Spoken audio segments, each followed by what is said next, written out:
Hi everyone, my name is Seth. I write fantasy and science fiction as S.B. Sebrick. Welcome to my channel. Today I want to talk a little bit about something that I call the three-page promise.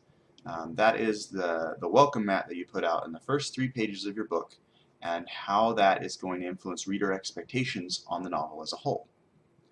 This is kind of an extension of writing the hook to pull your reader into the story. Most of us have probably figured out that if you want to pull a reader into the story, you want to start with something that's going to grab their attention.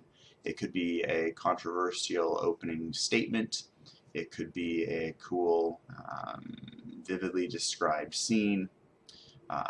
There are a number of ways to pull the reader in. But a lot of us overlook that after that first hook, there's a promise that happens within the first 3 pages that if you're not aware of, it can be very easy to mislead your reader into the type of story that you're presenting, and that can not only lose you sales but end up with some very angry readers howling for your blood. So stay tuned. This is just it's going to be a short video, but this element is very important for writing both novels and series. The key to the 3-page promise is knowing your audience, knowing what they expect and what kind of a story they are hoping to read.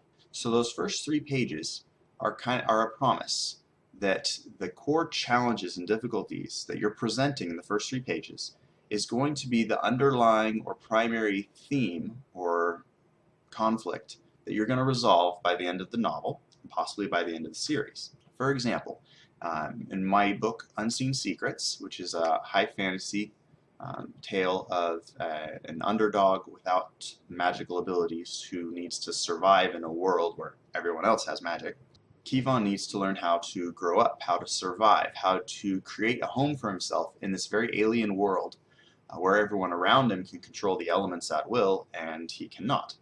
So the opening 3 pages aren't even from his point of view, they're from his father's, as his father is staring down at his son from the roof of their house, worrying and hoping and trying to figure out a way to save his son, because unfortunately for Kevon, these elementals that he lives with are at war with his race. So there's all these anti-sentiment trying to force him out, either to exile him or just flat out kill him. So crux of the story is Kevon's struggle to find a place, a home, among these elementals.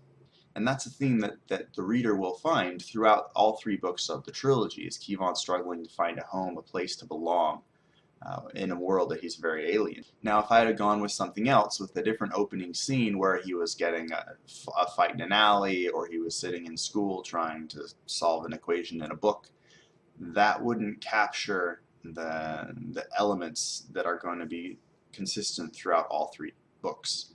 I needed to show that Kevon was in mortal danger and that he was struggling to find a place to fit. And making that opening scene from his father's point of view, with that paternal concern, I feel really captures that moment and helps the reader identify with Kevon's situation emotionally and hopefully pulls them into the rest of the story.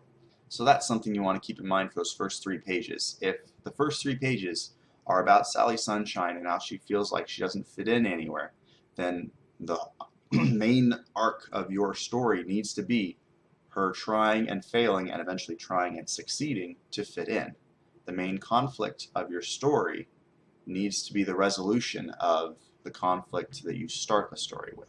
As you continue practicing writing and getting better at storytelling, one of the fun things you'll learn how to do is control reader expectations.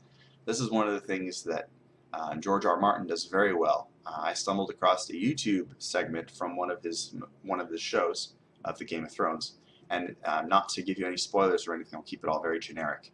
You have the princess who's in an exotic land, and she's in the marketplace, and she's kind of wandering from stall to stall, meeting the people, sampling the food, and behind her in the distance is a black-robed figure. You can't see his face, camera's showing him from behind, and he's clearly following her, and he's getting closer and closer and closer, and you're building this tension because you're fully expecting this to be an assassination attempt on the princess. She's got, such and such bad guys after her and so on.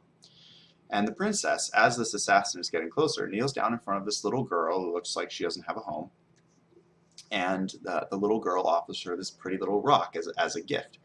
And the princess takes the little rock, and suddenly the rock opens up, and it's actually a poisonous creature, kind of like a scorpion.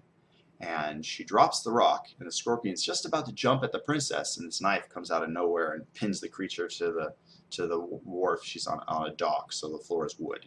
Takes out the scorpion, and the assassin character pulls back the hood, and ta-da! It's the hero that no one knew where to find for the last like 2 years, and he's been trying to find her.